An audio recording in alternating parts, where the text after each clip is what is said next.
রাহাতের কথা বলতে দেরি, কিন্তু আলোর চর মারতে দেরি হলো না। আলো অগ্নির চোখে রাহাতের দিকে তাকিয়ে আছে। রাহাত কিছু না বলে রেগে চলে যায়। এদিকে রাগে আলোরও গা জ্বলছে, ইচ্ছে করছে রাহাতকে মাটিতে পুঁতে দিতে। এর মধ্যে দরজা খুলে একটা মেয়ে আসে, ভিতরে হাতে বিয়ের শাড়ি গহনা।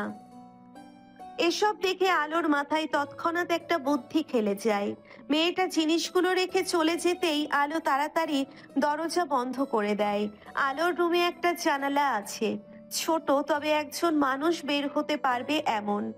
আলো শাড়িটা নিয়ে জানালার সাথে টাঙায়, দেখে আরেকটু হলেই পারফেক্ট। আলো নিজের গায়ে থাকা ওড়নাটা শাড়ির সাথে শক্ত করে বেঁধে নেয়, তারপর শাড়িটা পাশে থাকা একটা শক্ত জিনিসের সাথে বেঁধে নেয়।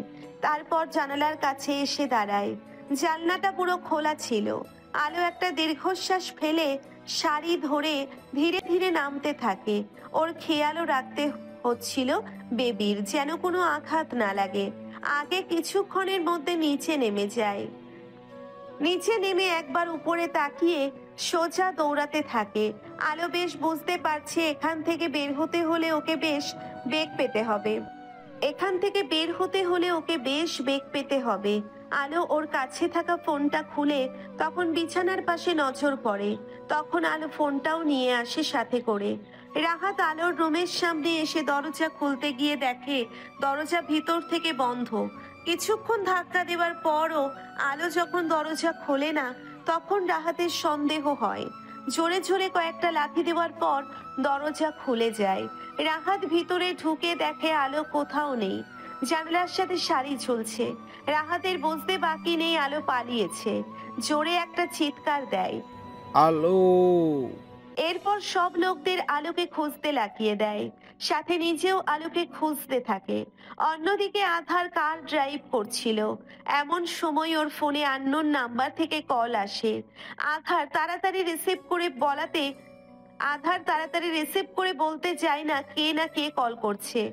আধার কল রিসিভ করতেই উপাস থেকে আলো বলে, আধার, আধার আমাকে বাঁচান। রাহাত, রাহাত আমাকে ছাড়বে না। ও আমাকে বিয়ে করতে যাচ্ছে, আর আমাদের বেবিকে। বলে ফুপিয়ে কেঁদে ওঠে। আলোর কান্না শুনে আধারের ভিতরটা ফেটে যাচ্ছে। আলোকে বলে, শান্ত হও জান পাখি, কান্না থামাও আর বলো কোথায় আছো তুমি। আলো কান্না থামিয়ে বলে, জানি না, আমি জায়গাটা অনেক নির্জন। ভালো মতো দেখো, এমন কিছু দেখতে পাচ্ছো যাতে জায়গাটা চেনা যায়। আলো চারপাশে চোখ বুলিয়ে ঘুরে একটা গাছ কাটার ঘর দেখতে পায়।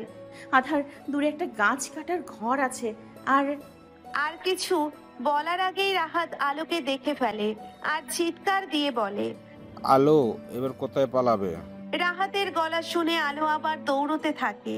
এদিকে ফোনে আধারও রাহাতের গলা শুনেছে, তাই গাড়ির স্পিডও বাড়িয়ে দেয়। ওর টিমের দেওয়া লোকেশন অনুযায়ী আধার দেখতে থাকে তার আশেপাশে কোনো গাছ কাটার ঘর আছে কিনা। আধারের সন্দেহ সঠিক হয়, ওখানে পাশেই একটা গাছ কাটার ঘর আছে। আধার আর কিছুটা দূরত্বে আছে ওদের থেকে। গাড়ির স্পিড আরো বাড়িয়ে দেয়। ওর এখন লক্ষ্য যত তাড়াতাড়ি আলোর কাছে পৌঁছানো। ওদিকে আলো দৌড়তে দৌড়তে ওই ঘরটার কাছে চলে আসে। ওখানে তখন কেউ ছিল না। গাছ কাটার ধারালো মেশিনটা চলছিল তখনও। ওর পিছনে রাহাতও আছে। এবার কোথায় পালাবে বেবি? তোমাকে এবার কে বাঁচাবে? পিপিলিকার পাখা ওড়ে মরিবার তরে আপনারও মরার সময় চলে এসেছে। রাহাত একটা তাচ্ছিল্য হাসি দিয়ে বলে, কে মারবে তুমি? এই বলে আলোর দিকে এগোতে থাকে আর আলো পিছাতে থাকে। এক সময় একটা কাঠের সাথে বেঁধে আলো পড়ে যায়। তা দেখে রাহাত হেসে ওঠে। রাহাত আলোর দিকে এগিয়ে ওকে ধরতে যাবে, তার আগে কেউ রাহাতের ঘাড় শক্ত করে ধরে ফেলে। আলো চোখ বন্ধ করেছিল, কোনো স্পর্শ অনুভব না করতে পেরে চোখ মেলে তাকায়। দেখে রাহাত স্থির হয়ে দাঁড়িয়ে আছে, চোখ মুখ কুঁচকে। আলো রাহাতের পিছনে তাকায়, ওর ঠোঁটে হাসি ফুটে ওঠে। আগুনও আধারের দেওয়া ঠিকানায় চলে আসে, সাথে ওদের লোকেরা তো আছেই। আগুন ঠিক আধার আর রাহাতের লোকেদের মাঝ বরাবর দাঁড়িয়ে আছে। রাহাতের লোকেরা দাঁড়িয়ে আছে। আগুন ওদের দিকে তাকিয়ে বলে, আজ আধার আর রাহাতের মাঝে আমি তো কাউকে যেতে দিব না। সেটা আমি আধারকে প্রবেশ করি, সে না চান্স বয়েস। আগুনের আওয়াজ পেতেই ওদের সব লোকেরা রাহাতের লোকেদের দিকে এগোতে থাকে। দুই পক্ষের হাড্ডাহাড্ডি লড়াই হতে থাকে। রাহাতের লোকেরা আধারের লোকেদের সাথে পারে না। আধারের লোকরা রাহাতের লোকদের মেরে ফেলে। আগুন কিছুই করে না, চুপচাপ গাড়ির ডিভানের উপর বসে সিগারেট খাচ্ছে আর ধ্বংস দেখছে। ওদিকে আধার আর রাহাত মুখোমুখি দাঁড়িয়ে আছে। রাহাত এখনো বিশ্বাস করতে পারছে না ও যা দেখছে তা স্বপ্ন না সত্যি। আধার কি করে বেঁচে থাকতে পারে? রাহাত আধারের দিকে তাকিয়ে আছে। এতটা অবাক জীবনেও হয়নিও। রাহাত কাঁপা কাঁপা গলায় বলে, তুই বেঁচে আছিস কি করে? এর মধ্যে আলো উঠে আধারের পিছনে চলে আসে। আধারের শার্ট আঁকড়ে ধরে পিছন থেকে। আধার একবার আলোর দিকে তাকিয়ে আবার রাহাতের দিকে তাকায়। আধারের শান্ত দৃষ্টি দেখে রাহাত ভিতরে ভিতরে ভয় পেলেও বাইরে প্রকাশ করে না। কি করে মানে বেঁচে আছিস তুই? জানিস সবাই জানতে পারলে কত খুশি হবে। রাহাত মিথ্যা হাসির চেষ্টা করে। আধার রাহাতের হাসি দেখে বাঁকা হাসি দিয়ে বলে, সবাই তো খুশি হবে, তুই হয়েছিস তো। রাহাত ভেবেছিল আধার হয়তো কিছু জানে না। রাহাত হালকা হেসে বলে, কি বলছিস তুই? কেন হব না? সাথে সাথে ওর গালে আধার ঘুষি মারে। রাহাত দূরে ছিটকে পড়ে। আর কত মিথ্যে বলবি? কেন মারতে চেয়েছিলি আমাকে? আধার চিৎকার করে বলে। রাহাত এবার বুঝে গেছে আধার সব জেনে গেছে। রাহাত এবার হাসতে থাকে। হাসতে হাসতে উঠতে উঠতে বলে, ইয়েস, আমি প্ল্যান করেছি তোকে মারার। কেন? কেন করব না? তোর জন্য মায়া সুইসাইড করেছিল আর আমি মায়াকে ভালোবাসতাম। রাহাতের কথা শুনে আলো আর আধার দুজনেই চমকে যায়। আধার বুঝতে পারছে না রাহাত এসব কি বলছে। আধার এবার বলে, মায়ার সাথে আমার কোনো সম্পর্ক নেই। ওর মৃত্যুর জন্য আমাকে দায়ী কেন করছিস? কারণ ও তোকে ভালোবাসতো আর তুই ওকে বারবার রিজেক্ট করেছিস, যার জন্য ও সুইসাইড করেছে। আধার হেসে ওঠে। ভালোবাসা? কিসের ভালোবাসা? ও শরীর দিয়ে আমাকে পেতে চেয়েছিল, যা আমি মানা করেছি। তাতে কি? ও তোকে ভালোবাসতো কিন্তু তুই ওর ভালোবাসা বুঝিসনি, তাই ও সুইসাইড করেছে। এর মধ্যে আগুনও চলে আসে আর ওদের সব কথা শুনে বলে, তুই ভুলে ভাবছিস মায়া আধারের জন্য না, ওর সৎ ভাইয়ের জন্য সুসাইড করছে। ওর সৎ ভাইয়ের বাচ্চা ওর পেটে ছিল, তাই সুসাইড করছে। আমি বিশ্বাস করি না, তোরা মিথ্যা বলছিস। কিন্তু তুই কি করে বেঁচে গেলি? তোকে পুরো পারফেক্ট প্ল্যান রেডি করে ফাঁসিয়েছিলাম। আধার হালকা হেসে বলে, তুই যদি চলিস ডালে ডালে, আমি চলি পাতায় পাতায়। সেদিন যখন ওই ফেক কল করেছিলি, প্রথমে তোর কথায় বিশ্বাস করেছিলাম। পরে যখন দেখলাম আমার পেছনে ট্রাকটাকে, তখনই আমার সন্দেহ হয়। ফ্ল্যাশব্যাক। আধার যখন গাড়ি চালাচ্ছিল তখন ওর পেছনে ট্র্যাক ছিল। প্রথমে তেমন কিছু মনে করেনি, কিন্তু কিছুক্ষণ পর খেয়াল করে দেখে ট্র্যাকটা ওকেই ফলো করছে। তখনই বুঝে যায় এটা একটা ট্রাপ। আধার সাথে সাথে হাসানকে কল করে আর সব বলে। হাসানও আধারের কথা মতো সাথে সাথে হোটেল থেকে বের হয়ে যায় আর আধারও লোকেশন ট্র্যাক করে ওর পেছনে যায়। ট্রাকটা ততক্ষণে অনেক কাছে চলে আসে। সব প্ল্যান মতোই চলছিল। ট্রাকটা জোরে এসে গাড়িতে ধাক্কা দেয়। সাথে সাথে কিছু কাঁচ ভেঙে আধারের বুকে গেঁথে যায়। আধারের গাড়িটা একটা ঝোপের কাছে চলে আসে। ট্রাকটা আর একটা ধাক্কা দেয়। এবার সুযোগ বুঝে আধার ঝোপের পাশে লাফ দেয়। ঝোপে একটা উঁচু ডাল ছিল যা আধারের পিঠে গেঁথে যায় আর আধার ওখানেই জ্ঞান হারায়। ওদিকে আধারের গাড়িটাকে একের পর এক ধাক্কা দেওয়ার ফলে এক সময় গাড়িতে আগুন জ্বলে ওঠে আর কিছুক্ষণের মধ্যে দাউ দাউ করে জ্বলতে থাকে আর ট্রাকটা পাশ কাটিয়ে চলে যায়। আধারের ফোন ট্র্যাক করে হাসান আধারকে পেয়ে যায়। আধারের অবস্থা দেখে তাড়াতাড়ি ওকে হসপিটালে নিয়ে যায়। তারপর গার্ডদের রেখে তাড়াতাড়ি করে হোটেলে যায়। Flashback end. এতক্ষণ আধার সব বলছিল। সব শুনে রাহাত বলে, তুই বেঁচে গেলেও আলোকে বাঁচতে দিব না। যেমন কষ্ট আমি পেয়েছি তা তুইও পাবি। বলেই একটা বড় করাত তুলে আলোর দিকে এগোতে থাকে। আলো ভয়ে 2 কদম পিছিয়ে যায়। রাহাত কিছু করার আগে আধার ওকে থামিয়ে নেয়। দুজনের মাঝে প্রচুর ফাইট হয়। এক পর্যায়ে আধার রাহাতকে ঘুষি মারে। রাহাত নিচে পড়ে যায়। আধার রাহাতের কলার ধরে বলে, তুই কিন্তু শুধু মায়া মৃত্যুর জন্য আমাকে মারতে চাসনি, অন্য কারণও আছে। কি বল সেটা? রাহাত ফিচেল হাসি দিয়ে বলে, রাইট, মায়া তো শুধুমাত্র কারণ। আমি তো তোকে ঘৃণা করি, আজ থেকে না, কলের শুরু থেকে। তোর সাথে বন্ধুত্ব করেছিলাম শুরু তোকে শেষ করতে, কিন্তু বারবার বিফল হয়েছি। তারপর একদিন কানাডায় আলোকে দেখে মনে ধরে গেছিল, কিন্তু ওর ব্যাপারে যখন খোঁজ নিলাম তখন সেখানেও তুই। আমার বিজনেস, কলেজ লাইফ, সব জায়গায় তুই। তাই ভাবলাম এবার তোকে শেষ করে আমি আলোকে নিজের করে নিব। আধার সাথে সাথে রাহাতকে পাঁচ মারে। রাহাতের মুখ থেকে রক্ত বেরিয়ে আসে। আধার রাহাতকে তুলে বলে, জীবনের সবচেয়ে বড় ভুল তুই আমার কলেজায় হাত দিয়েছিস। তুই ভাবলি কি করে তোকে আমি জীবিত রাখবো? দুজনের মাঝে আবার ফাইটিং শুরু হয়। এক পর্যায়ে রাহাত আধারকে ধাক্কা দিয়ে নিচে ফেলে দেয়। তারপর পাশ থেকে একটা বড় কুঠার তুলে নেয়। আলো এটা দেখে ভয় পেয়ে যায়, চিৎকার দিয়ে বলে, না রাহাত না, আধার। ভয়ে আর স্ট্রেসে আলো জ্ঞান হারিয়ে ফেলে। আগুন ওকে ধরে ফেলে। এদিকে রাহাত আধারের দিকে এগোতে থাকলে আধার পাশ থেকে একটা কাঠের টুকরো নিয়ে রাহাতের দিকে ছুঁড়ে মারে। সামনে থেকে একটা আঘাত আসায় রাহাত সেটা সামলাতে পারে না। ওর পেছনে ছিল গাছ কাটার মেশিন। রাহাত সেখানে গিয়ে পড়ে, সাথে সাথে ওর দেহ দুই টুকরো হয়ে যায়। পুরো জায়গায় রক্তে ভেসে যায়। আধার আর আগুন অবাক হয়ে রাহাতের দেহের দিকে তাকিয়ে থাকে। রাহাত ভুল ছিল। কেউ কখনো কারো পথে কাটা হয় না, ব্যক্তি নিজেই নিজের পথের কাটা হয়ে দাঁড়ায়। আধারের প্রতি রাহাতের হিংসাই রাহাতের জীবন নিয়ে নিয়েছে। হিংসাই মানুষের পতন ডেকে নিয়ে আসে, আর সেটাই হয়েছে। আধার তাড়াতাড়ি আয়, আলোকে নিয়ে হসপিটালে চল। আধার যে এতক্ষণ রাহাতের মৃতদেহের দিকে তাকিয়েছিল, আগুনের কথাই তাড়াতাড়ি আলোর কাছে যায়। আলোকে কোলে নিয়ে গাড়ির কাছে যায়। আধারের ভয় লাগছে। প্রথমবারের মতো না, এবারও ওদের সন্তান পৃথিবীতে আসার আগে চলে যায়। আধার গাড়ি নিয়ে চলে যায়। আগুন ওদের লোকদের কল করে এখানে ডাকে, সবাইকে বলে, এই জায়গাটা পুরো পরিষ্কার করে দে আর রাহাতের লাশ কবর দিয়ে দেও, কেউ যেন বুঝতে না পারে। লোকগুলো আগুনের অর্ডার পেয়ে কাজে লেগে পড়ে। আর আগুন ওখান থেকে আধারের পিছনে চলে যায় হসপিটালে। আধার আলোর হাত ধরে বসে আছে। ডক্টর আলোকে চেক করছে। এর মধ্যেই আগুনও সেখানে চলে আসে। ডক্টর আলোকে চেক করে বলে, চিন্তার কারণ নেই মিস্টার চৌধুরী, বেবি আর মা ঠিক আছে। মনে হয় বেশ কয়েক ঘন্টা না খেয়েছিল, তাই আর অতিরিক্ত প্রেশার সহ্য করতে না পেরে জ্ঞান হারিয়েছে। এমন যেন আর না হয়, খেয়াল রাখবে, না হলে বিপদ হতে পারে। আমি খেয়াল রাখবো ডক্টর।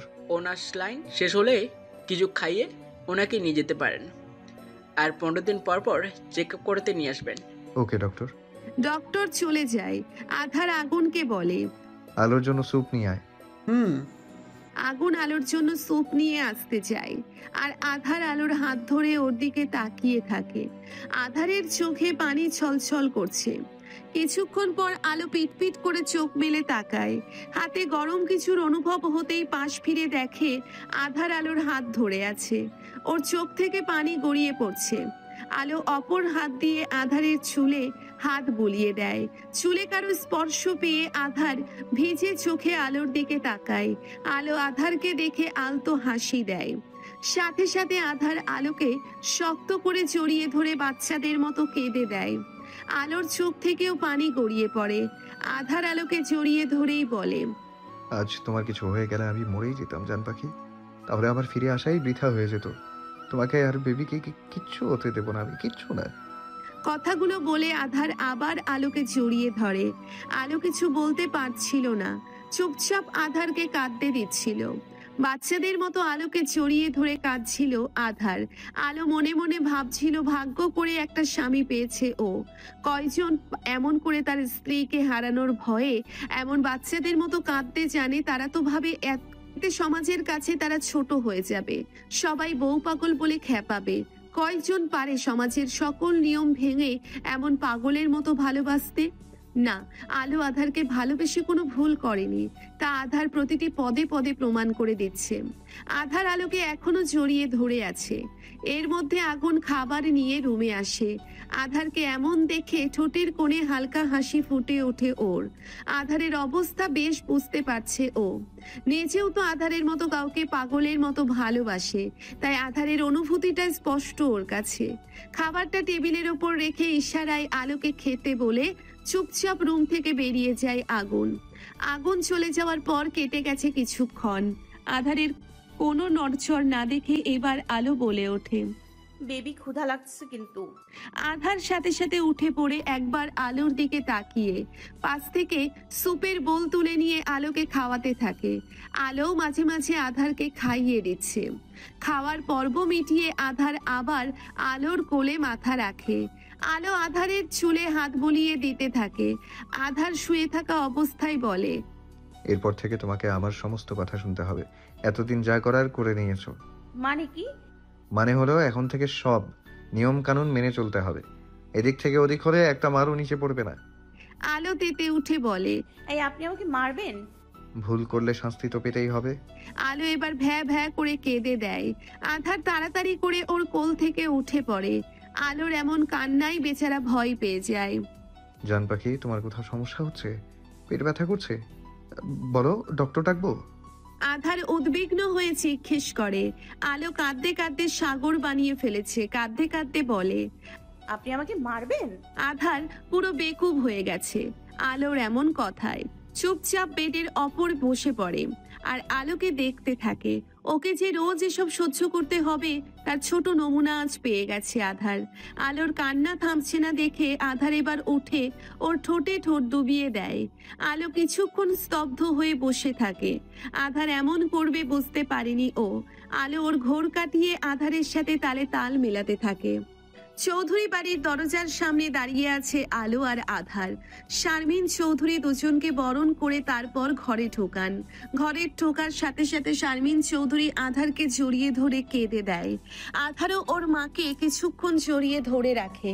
স্বাভাবিক, উনি সন্তান হারানোর মতো কষ্ট পেয়েছেন। ওনার কোল খালি হয়েছে এমন কষ্টদায়ক যন্ত্রণাও পেয়েছে। তারপর যখন জানতে পারলো তার সন্তান বেঁচে আছে, তার থেকে বেশি সুখকর কিছু না।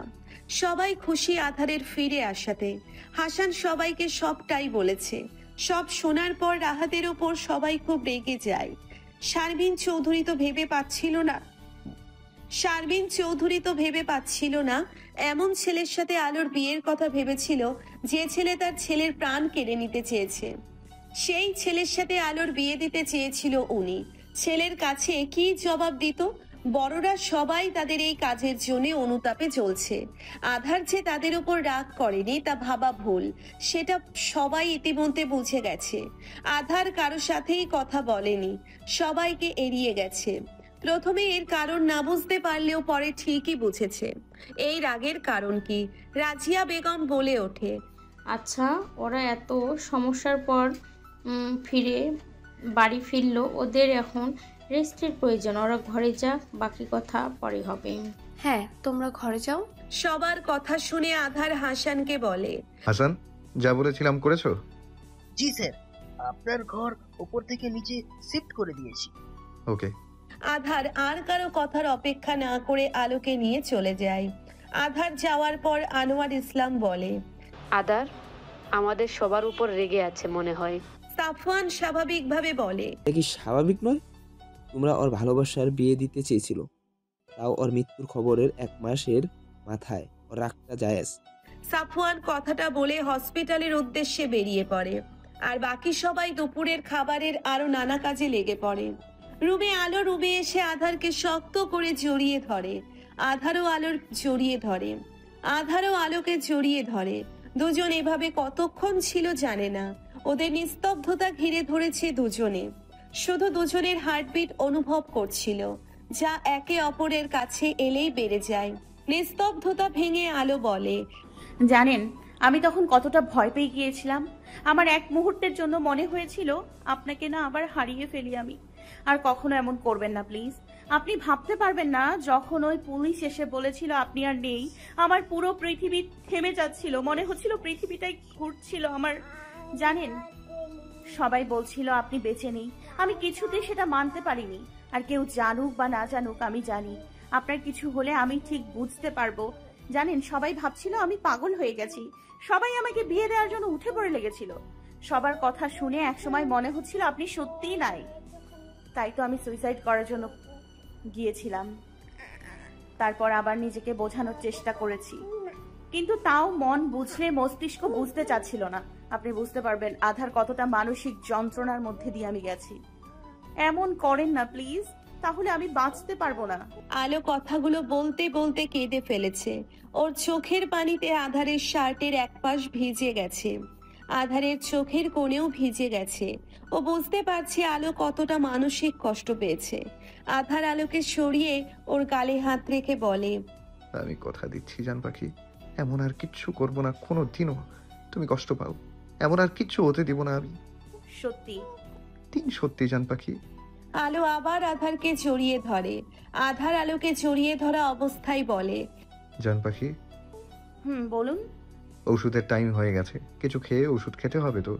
আধার ঔষধের কথা বলতেই আলোর মুখটা শুকিয়ে আমসত্ত্ব হয়ে গেছে। আলো আধারের বুক থেকে মুখ তুলে আধারের দিকে তাকায়। আধার আলোর এমন মুখ দেখে ওর গাল ধরে নাড়িয়ে বলে, এমন কিউট মুখ বানিয়ে কোনো লাভ হবে না জান পাখি। এতদিন আমি ছিলাম না, তাই যা খুশি করেছো, কিন্তু এখন সেই সুযোগ নেই। তোমাকে এখন থেকে আমার সব কথা শুনতে হবে। ধুর, ভাল লাগে না। আধার আলোকে পেছন থেকে জড়িয়ে ধরে বলে, জান পাখি, তোমার পছন্দ না হলেও আমাদের বেবির জন্য খেতে তো হবে। তাহলে যাও, ফ্রেশ হয়ে এসো, আমি তোমার খাবার আর ওষুধ নিয়ে আসি। ওকে, কিন্তু। আধার ভ্রু কুঁচকে বলে, কিন্তু কি? আলো দুষ্টুমি হাসি দিয়ে বলে, আমাকে আগে কিস দিন একটা। আধার আলোর কথা শুনে ওর দিকে হাঁ করে তাকিয়ে থাকে।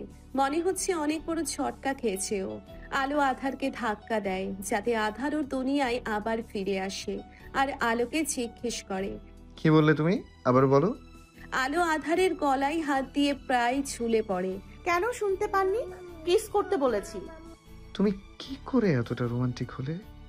হ্যালো মিস্টার, আমি যথেষ্ট রোমান্টিক। আধার বিড়বিড় করে বলে, সে তো এতদিন বুঝে গেছি। আধারকে বিড়বিড় করতে দেখে আলো বলে, কি বলছেন? না, কিছু না। ওকে, কিস মি নাও। আধার হালকা হেসে বলে আলোকে ধরে টপাটপ কয়েকটা কিস করে। আলো হেসে দেয়, তারপর ওয়াশরুমে চলে যায়। আধারও বাইরে এসে আলোর জন্য সার্ভেন্টকে খাবার নিয়ে আসতে বলে। উপরের রুমে চলে যায় ফ্রেশ হতে। কয়েকদিন পর সকালবেলা সকালের নামাজ শেষে আধার ওর দাদার কবরের পাশে এসে দাঁড়ায়। একটা দীর্ঘশ্বাস ফেলে বলে, সরি দাদু, আমার জন্য আজ তুমি আমাদের মাঝে নেই। ছোট থেকে তোমার কাছে বড় হয়েছি, আর আজ তুমি আমাদের খুশির সময় আমার সাথে নেই। আজ তোমাকে সবচেয়ে বেশি মিস করছি। আমার কপাল দেখো, তোমাকে দাফন দেওয়ার সুযোগও পেলাম না আমি। আল্লাহ তোমাকে জান্নাত দান করুক। আধার আর কিছুক্ষণ দোয়া করে তারপর চলে যায়। আলো, এতটুকু খেয়ে নে সোনা মা, না খেলে কি করে হবে? দুপুরেও ঠিক করে খাসনি তুই। আধার জানলে বকাবকি করবে কিন্তু। না, আমি খাবো না, এইসব ভালো লাগছে না খেতে। আলো, এমন করে না মা, খেয়ে নে। দেখ এই সময় এমন করিস কেন? আলো মুখ ফুলিয়ে বলে, খাবো না আমি। তোমরা সব সময় আমাকে মিথ্যে বলো, আর সব থেকে বড় মিথ্যাবাদী হলো তোমার ছেলে। আধার আবার কি করলো? আলো হঠাৎ কেঁদে দেয়। শারমিন চৌধুরী আর রাজিয়া বেগম ভেবা চেকা খেয়ে যায়। আলো কাঁদতে কাঁদতে বলে, কাল রাতে তোমার ছেলে আমাকে বলেছিল আজ তাড়াতাড়ি আসবে, আর সাথে করে আমার জন্য ফুচকা চকলেট নিয়ে আসবে। কিন্তু দেখো, রাত 8টা বেজে গেছে আর তার কোনো খবর নেই। থাকবে কি করে? আমাকে কি আর ভালো লাগে? আমি তো এখন মোটা হয়ে গিয়েছি, অফিসে তো অনেক সুন্দর সুন্দর মেয়েরা আছে, তাই না? বলে আবার কাঁদতে শুরু করে দেয়। রাজিয়া বেগম আর শারমিন চৌধুরী বুঝে গেছে এ কান্না তারা থামাতে পারবে না, যে পারবে তাকেই ডাকতে হবে। রাজিয়া, তাড়াতাড়ি আধারকে কল করো, বলো যে কাজে থাকুক না কেন আলো যা যা বলেছে সব নিয়ে এক্ষুনি যেন বাসায় আসে। রাজিয়া বেগম আধারকে কল করে সব বলে। বেচারা একটা মিটিংয়ে ছিল। আলোর কথা শুনে সব হাসানকে ধরিয়ে দিয়ে চলে আসতে হচ্ছে। এসব চৌধুরী বাড়িতে কয়েক মাস ধরেই হয়ে চলেছে। আলোর এখন 9 মাস চলছে। সেদিনের পর আর কোনো ঝড় আসেনি ওদের জীবনে। আলোর পরিবার তার কয়েকদিন পর নিজেদের বাড়িতে চলে গেছে। আগুন আর রাত্রিও চলে গেছে। আধারের কথা অনুযায়ী হাসান আর সোনালি ওদের সাথেই থাকে। রাত্রি 6 মাসের প্রেগনেন্ট। চাঁদনিও কনসিভ করেছে কয়েকদিন হলো। আলো এই কয়েক মাসে পুরো বাড়ির মানুষকে নাজেহাল করে তুলেছে। বিশেষ করে আধারকে ওর পিছনে নাকে দড়ি দিয়ে ঘুরিয়েছে। কেউ আলোকে কিছু বলতে পারতো না, বললেই কান্না শুরু। যে সে কান্না না, এই কান্না আধার ছাড়া আর কেউ থামাতে পারতো না। আবার আলোর কথার এদিক থেকে ওদিক হলে পুরো বাড়িতে ভাঙচুর শুরু করে দিত। শারমিন চৌধুরী তো মাঝে মাঝে বলেই ফেলতো, বেবি আসার আগে এই অবস্থা, বেবি আসলে না জানে কি হবে। আলোর গর্ভে যে আধারের অংশ তা ভালোই বোঝা যাচ্ছে। সবাই ওনার কথায় সম্মতিও দিত। কেউ আলোর ব্যবহারে কোনো কষ্ট পেত না বা রাগ করতো না। এই সময় এটা স্বাভাবিক। আধারও আলোকে যথেষ্ট সময় দিত। মাঝে মাঝে একটু এদিক ওদিক হলে বাসায় এসে আলোর রাগের প্রকোপে পড়তে হতো। আধার আলোকে একটা বাচ্চার মতো সামলাচ্ছে। মধ্যরাতে আলো যখন ব্যথায় কাঁদতো তখন আধার ওকে জড়িয়ে ধরে রাখতো বুকের মধ্যে, মাথায় হাত বুলিয়ে দিত যতক্ষণ না আলো ঘুমিয়ে পড়ে। আলোর যখন হাতে পায়ে ব্যথা করতো তখন আধার রাত জেগে ওর হাত পা টিপে দিত। আলো মাঝে মাঝে ফুচকা, আইসক্রিম, চটপটি, চকলেট এসব স্ট্রিট ফুড খাওয়ার জেদ করতো।